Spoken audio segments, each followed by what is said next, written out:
Okay, with the release of iOS 26 beta, there has been some changes to the beta in CarPlay as well. And in terms of functionality and operations, it still seems to be working pretty good without any major hiccups, but I want to walk you guys through some of the changes that I've noticed that you can look forward to in future updates. The first being is that we now have a new screen on the left, which showcases widgets.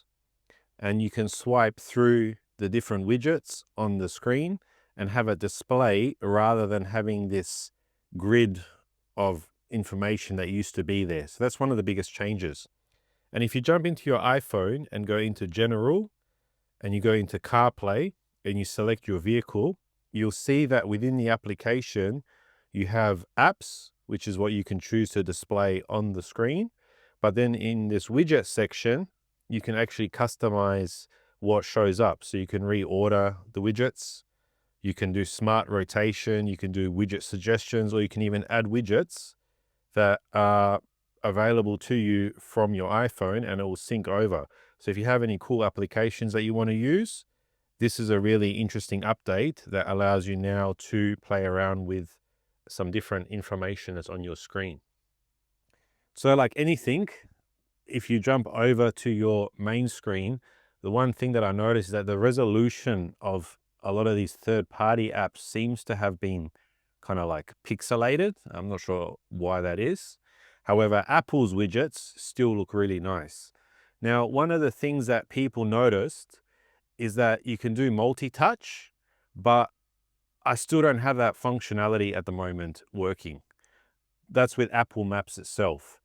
I don't use Apple Maps that much. I still tend to use Google Maps because it just has more up-to-date information for Australia.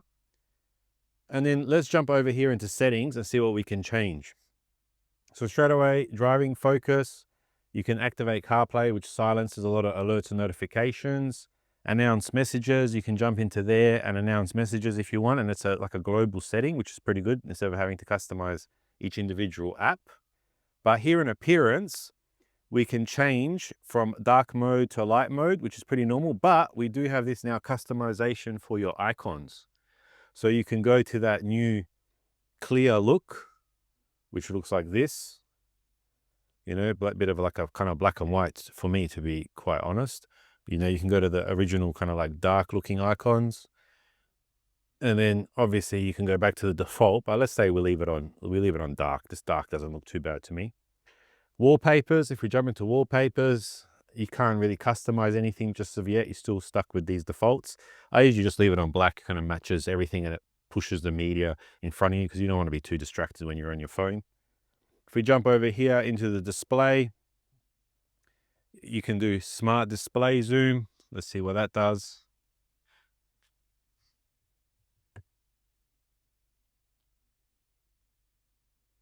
And we can zoom out. And what it did is it made the it look a little bit smaller, but yeah, it's still pretty much the same. So we'll leave that setting on. Like it looks a little bit smaller than where it was, but actually it looks a bit better to me like this. Show album art in now playing. Sure, we can turn that on.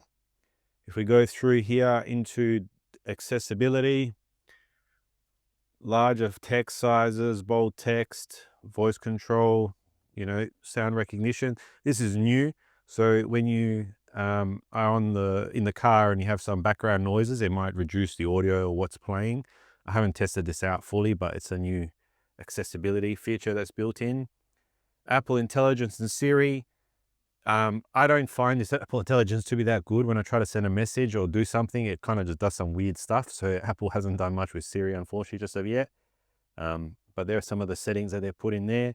Live activities. To be real honest with this, live activities, I can't really even get them operating that well on my phone. So I haven't had the ability to see what they look like on the CarPlay mode.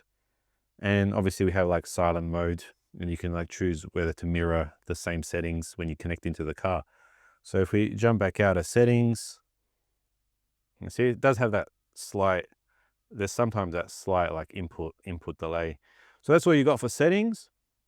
If you jump over, again, same apps, you know, there's no new swipe up, there's no new other thing apart from really the widgets.